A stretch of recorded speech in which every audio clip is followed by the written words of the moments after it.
நம்ம வீட்டு கேரண்ட தெரியலாத்தா? சரியா இருக்கு, எனக்கும் நல்லா தெரியும்.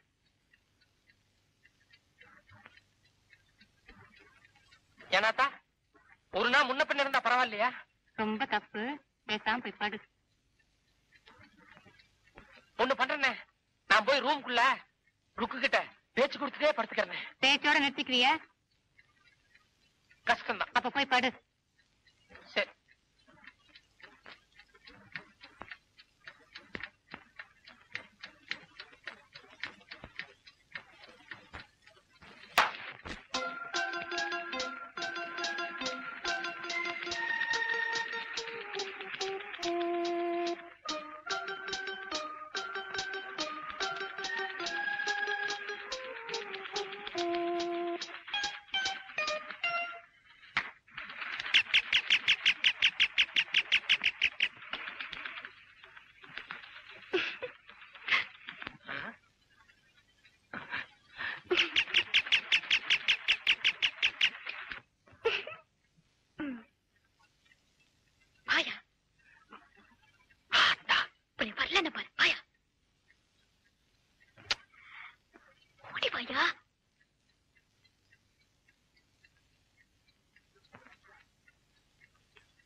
ருக்கு, ஆத்தா இவ்வளவு தூரம் சொன்னதுக்கு அப்புறம் நான் இங்க வந்தது ரொம்ப தப்பு. என்னது ஆத்தா ஆத்தான்னு? ஆத்தா சொல்றதெல்லாம் வேற வாக்கா? ஆத்தா பத்தி எல்லாம் தப்பா பேசாத. என்ன தப்பா பேசாத? பின்ன என்ன பிள்ளை, ஆடி மாசம் புருஷன் முன்னாடி சேர்ந்தா குடும்பத்துக்கு ஆகாதுன்னு ஆத்தா சொன்னாங்க, அது நியாயம் தானே? என்ன வாயா உட்காரியா? ஆடி மாசத்துல புருஷன் பொண்டாட்டிங்க ஏன் ஒண்ணு சேரக்கூடாது தெரியுமா? அது நான் ஆத்தா கிட்ட கேட்கல. அதானே பார்த்தேன். என்னைக்காவது ஆத்தா கிட்ட திருப்பி கேள்வி கேட்டிருந்தாதா நீ எப்போ உருப்பிட்டு இருப்பியே. அது சரி, ஆடி மாசம் புருஷன் முன்னாடி ஏன் சேரக்கூடாது? இப்ப அது இல்ல பிரச்சனை. நான் பேச வந்தது ஒரு முக்கியமான சமாச்சாரம். இதுக்கு முதல்ல பதில் சொல்லு. ஆடி மாசம் புருஷன் முன்னாடி ஏன் சேரக்கூடாது? ஆடி மாசத்துல புருஷன் பொண்டாட்டி ஒண்ணு சேர்ந்தா சித்திரை மாசத்துல குழந்தை பிறக்கும். சித்திரை மாசங்கிறது சரியான கத்திரி வெயில். அந்த நேரத்துல கர்ப்பஸ்திரீக்கு பிரசவ வேதனை வந்தா ரொம்ப ஆபத்தா இருக்கும். அது மட்டும் இல்ல, அந்த நேரத்துல பிறக்கிற குழந்தைங்களுக்கு அம்மங்கிம்ம மாதிரி ஏதாவது பெரிய வியாதி வரும். அதனாலதான் ஆடி மாசத்துல புருஷன் பொண்டாட்டி ஒண்ணு சேரக்கூடாதுங்கிறது. என்ன ஒரு நியாயம், என்ன ஒரு தர்மம், என்ன ஒரு தத்துவம்! உனக்கும் உன்ற குழந்தைக்கும் எந்த வில்லங்கமும் வரக்கூடாதுன்னா ஆத்தா அக்கறையோட சொல்லி இருக்கு. அதுக்காக உலகத்துல யாருமே ஆறு மாசத்துல ஒண்ணு சேர்றது கிடையாதா? சரி வாங்குற பின்ன அது எப்படி சேர்ந்தா குழந்தை பிறந்துருமே? குழந்தை பிறக்காமலேயே சேர்றதுக்கு ஒரு மருந்து இருக்கு. என்ன மருந்து நீ வச்சிருக்க? வச்சிருக்கேன்.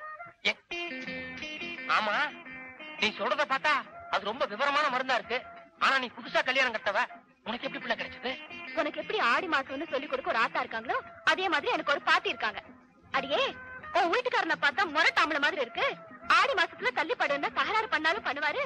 எதுக்கும் இதை கையில வச்சுக்கன்னு வலுக்க டைம் கொடுத்து விட்டாங்க. சும்மா சொல்லப்படாது. கிழவி ஏகப்பட்ட சமாச்சார கைவசம் வச்சிருக்கு. அந்த மருந்து எடு. அது எதுக்கு இப்போ? எடுப்புல உங்ககிட்ட கொஞ்சம் பேசுவீங்க. முதல்ல மருந்து எடுப்புல.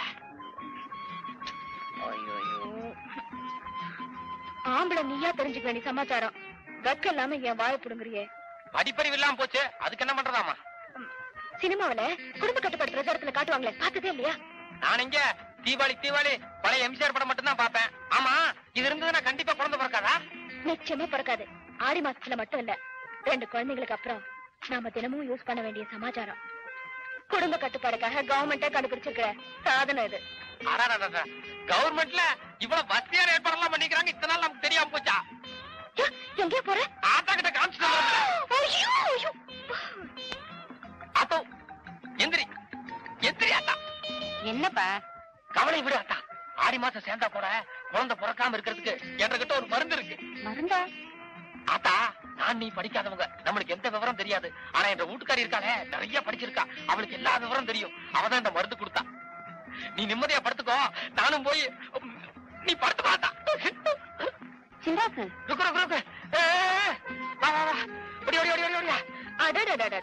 என்ன ஒரு வேகம்! சும்மா இப்படி ஆடி மாசம் சொன்ன உடனே இவ்வளவு நேரம் தாக்கு பிடிக்கிறது எவ்வளவு கஷ்டமா போச்சு தெரியுமா? என்ன மறந்தே போச்சு பிள்ளை. ஒரு டம்ளர் தண்ணி கொடு, இந்த மருந்தை நான் சாப்பிட்டேன். நான் ஒரு முட்டாள் பிள்ளை, நீ சாப்பிடுறதா? ஐயோ, விவரம் சொல்லு பிள்ளை, அப்பதான் எனக்கு தெரியும். சொல்லு பிள்ளை. எப்படி?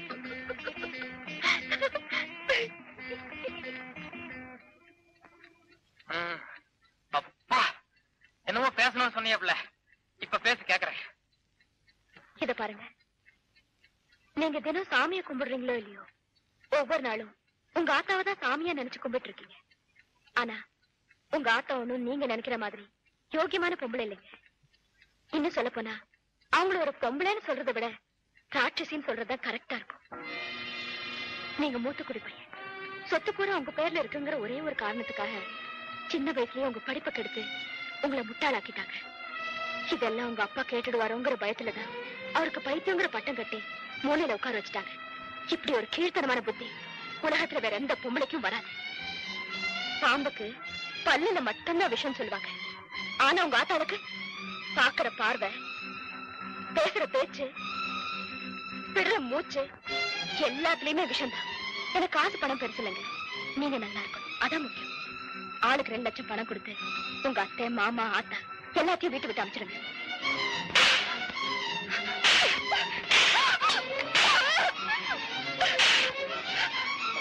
இன்னொரு தடவை என் ஆத்தாவை பத்தி ஏதாவது பேசுன உன்னை கொலை பண்ண கூட நான் தயங்க மாட்டேன். அங்க என்னப்பா சத்தம்? நன்றி. என்னப்பா அது? அந்த பொண்ணு கண்ணெல்லாம் சவந்திருக்கு. இவன் இந்த வீட்டுக்கு வந்து எத்தனை நாள் ஆச்சாத்தா? முந்தானத்தை வந்தவ உன்னை பத்தி என்னென்ன வார்த்தையெல்லாம் சொல்ற தெரியுமா? நீ பொம்பளையே இல்லையா, ராட்சசியா? உன்னாலதான் என்ற வாழ்க்கையை சீரழிஞ்சு போச்சான். என்ற படிப்பை கெடுத்தது நீதாங்கிறா, அப்பனுக்கு பைத்தியார பட்டம் கட்டது நீதாங்கிறா. அது மட்டும் இல்லாத்தா, என்ற சொத்தை நீ அனுபவிக்கணுங்கிறக்காத்தா இத்தனை நாளா என்ற கல்யாணத்தை தள்ளி தள்ளி போட்டு வந்தியா? அவச்சாரம் அவச்சாரம். அகமணி, இந்த சரியான சந்தர்ப்பத்துல நீ ஏதாவது செஞ்சே ஆகணும். விட்டுறாதம்மா. இதெல்லாம் பெருசு பெருக்காதீங்க. நான் அவளை மருமகளா நினைக்கல, மகளாத்தான் நினைக்கிறேன். கேட்டேடி, இதான் என்ற ஆத்தாளோட பெருந்தன்மைங்கிறது. சின்ராசு, அது உலகம் தெரியாத குழந்தைப்பா. யாரோ ஏதோ சொல்லி கொடுத்து அவன் மனசை கெடுத்திருக்காங்க. போனா போது மன்னிச்சு விட்டுருப்பா. இத பாரு, என்ற ஆத்தாளை பத்தி நீ பேசுனதெல்லாம் தப்புன்னு மரியாதையை ஆத்தா கால் விழுந்து மன்னிப்பு கேளு என்று யோசிக்கிறேன். இந்த பாரு, இப்ப நீ கால் விழுந்து மன்னிப்பு கேட்கல, நான் தயவுதாட்சியம் எல்லாம் பார்க்க மாட்டேன். உங்க ஐயர் வீட்டுக்கு அனுப்பிச்சிருவாக்கும். நான் செவத்துக்குள்ள நடந்த புருஷ பொண்டாட்டி சமாச்சாரத்தை எப்ப 4 பேர் நடுவில் கொச்சப்படுத்தினீங்களோ, இனிமே நான் இங்க இருக்க போறது இல்லை. இப்பவே கிளம்புறேன். மருமகளே, கேவலப்படுத்திட்டா கேவலப்படுத்திட்டா. சின்ராஜு கேவலப்படுத்திட்டாரு. இவ்வளவு பேருக்கு முன்னாடி அவன் அவமானப்படுத்திட்டாரு. சின்ராஜு இறங்கிடாரு.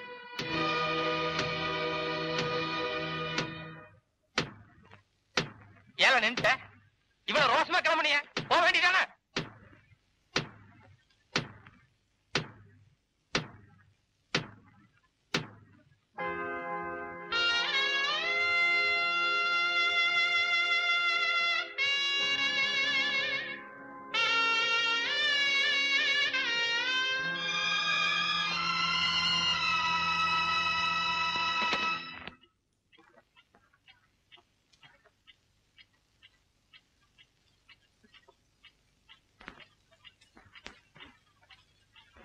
சின்ராஜு, இவ்வளவு அசிங்கம் நடந்திருக்கு, மன்னிக்கலாங்கிற அர்த்தமெல்லாம் பேசாத மாமா.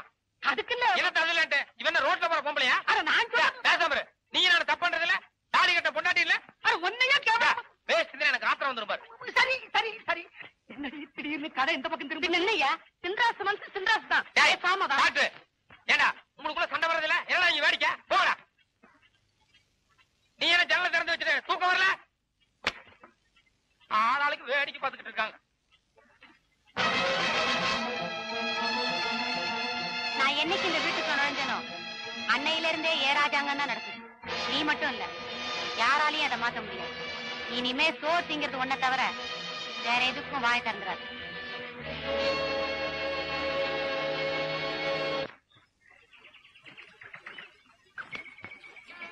என்னங்க, முதல்ல கல்யாணம் பண்ணிக்கிறேன்னு சொன்னீங்க, இப்ப கலைச்சிட சொல்றீங்களே, இது உங்களுக்கே நல்லா இருக்கா? 1 2 3 படிச்சிருக்கேல்ல, அதுல 24க்கு மேல என்ன வரும்? ஏக்கர் நல்ல சொல்ல 25. அதான் உன் நம்பர். 24 பேருக்கு துரோகம் பண்ணிட்டு உனக்கு மட்டும் தாலி கட்ட சொல்றீங்க, இது உனக்கே நல்லா இருக்கா? என்னங்க,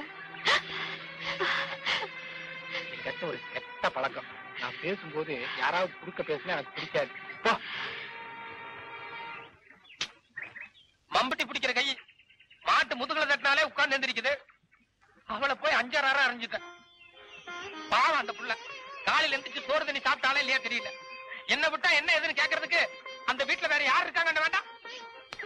பொறுக்கிட்டே இருக்கீங்க, பேசுறது கேளியா? ஐயோ என்னமோ நான் அடிச்ச மாதிரி என்ன போய் கேள்வி கேட்டுட்டு இருக்கீங்களா? ஐயோ, கவுண்டர் நான் தப்பண்ணா கூட ஆள்கார நீங்க என்ன பண்ணணும்? அந்த பொண்ணு கிட்ட போய், அம்மா கோபம் இருக்க இடத்துல தான் குணம் இருக்கும், இதெல்லாம் நீ பெருசா நினைச்சுக்க வேண்டாம், ஆத்தாளை பத்தி தப்பா பேசினா கவுண்டருக்கு என்னைக்குமே பிடிக்காது அப்படின்னு சொல்லி ஒரு சமாதானப்படுத்த வேண்டாம். சரி பிடியா, சாயங்காலம் சித்தோடு சந்தைக்கு போய் 5-6 சுங்குடிச்சாலை பிடிச்சிட்டு வந்து ராத்திரில ரகசியமா கொடுத்து குசு குசுன்னு பேசி சமாதானப்படுத்த போறேன் இல்லையாப்பா? இப்பவே சமாதானப்படுத்துங்க, பரவாயில்ல நிக்கிறாங்க.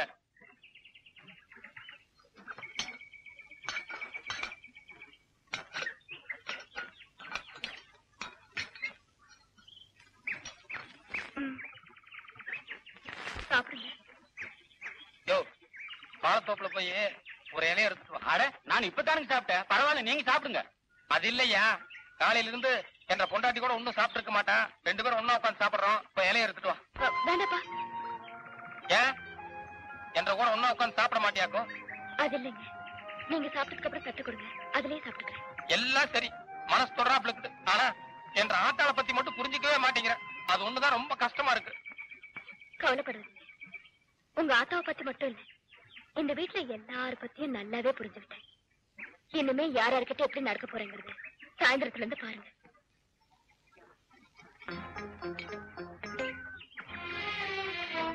சாயங்காலம் 6 மணிக்கு வீட்டுக்கு வா, ஏதோ விசேஷம்னு சொன்னீங்களே, அது என்ன விசேஷம்ங்க?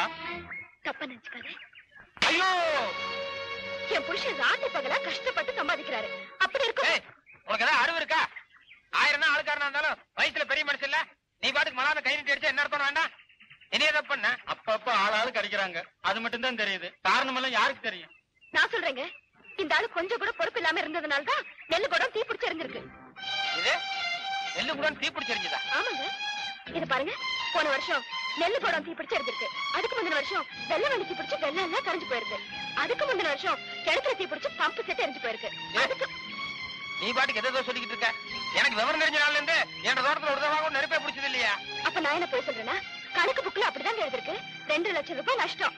உங்க ராசிக்கு இந்த நிமிஷத்துல இருந்து அடுக்கடுக்கான தொல்லைன்னு போட்டிருக்குங்க. யோ கணக்குல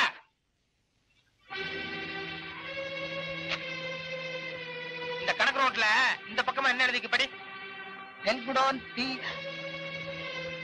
நெல்குடோன். யோ, அங்க என்னையா பாருங்க, அதுல என்ன எழுதிருக்கோ அதை படி. நெல்குடோன் தீப்பிடித்த வகையில் நஷ்டம் ரூபாய் 2 லட்சம். என்னையா படிக்கிற?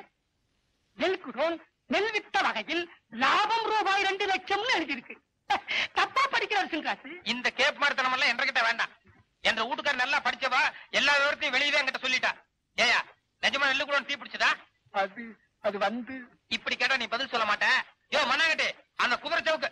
இந்த மாதிரி சமாச்சாரத்துக்கெல்லாம் குதிரை சவுக்கு சரிப்பட்டு வராதுங்க. இது ஆனத்தோட துப்பாக்கி, இதுக்கு ஒழுங்கான பதில் கிடைக்கி இந்தாங்க. மரியாதையா உண்மையை சொல்லு. நெல்லு கூட தீ பிடிச்சது, வெள்ளமண்டி தீ பிடிச்சதுன்னு பொய் கணக்கு எழுதி எத்தனை லட்சம் ஏத்துறேன்னு? ஐயோ சத்தியமா நான் திண்டவே இல்லைங்க. கணக்கிழமை மட்டும் நான் காப்பி இருந்தாலும் கொஞ்சம் ஆமாங்க. இங்க மாமா ஓட பாக்குறீங்க மாமா. இப்ப நீ மரியாதையா பக்கத்துல வரல, தயவு தாட்சணியமே பார்க்க மாட்டேன், சுரநாய் சுடுற மாதிரி சுட்டுருவேன். சிங்காசி, உன்னை சின்ன வயசுல இருந்து பாலூட்டி தாளாட்டி சீராட்டி வளர்த்த ஒரே ஒரு தாய் மாமாப்பா. அவசரப்பட்டு சுற்றாத, பொதுக்குன்னு செத்து போயிடுவேன். இந்த குறைக்கஞ்செல்லாம் என்கிட்ட வேண்டாம். காசெல்லாம் எங்க வச்சிருக்கேன்னு மரியாதையா சொல்லு. இல்ல என்னப்பா நடந்தது? கூட பிறந்த அண்ணங்கிறதுக்காக எல்லா வரவு செலவையும் அவர்கிட்ட விட்டுருந்தேன். பொய் கணக்கு எழுதி லட்சக்கணக்கில் காசு தேடி இருக்காரு. மண்ணாங்கிட்டு இப்பதான் எனக்கு விஷயமே புரியுது. இந்த கூடை இருக்கானே, அவன் தினமும் நடு ராத்திரியில எந்திரிச்சு விளக்க போட்டு படுக்கையை பிரிச்சு அதுல இருந்து காசு எடுத்து எண்ணிக்கிட்டே இருப்பான். திருடன காசெல்லாம் அதான் நினைக்கிறேன். நட, இதுக்கு ஒரு வழி பண்ணும். ஏதோ நடந்தது நடந்து போச்சு, அவரை மன்னிச்சு விட்டுருப்பா. நீ சொன்னா சரியாத்தா. இது பாருங்க, உங்களே மாத்திரம் பரவாயில்ல, உங்க ஆத்தா உங்களுக்கு தெய்வம் மாதிரி. அந்த தெய்வத்துக்கே நம்பிக்கை துரோகம் செஞ்சிருக்காரு, இவர் எப்படிங்க மன்னிக்கிறது? கரெக்ட் ஆத்தா. நீ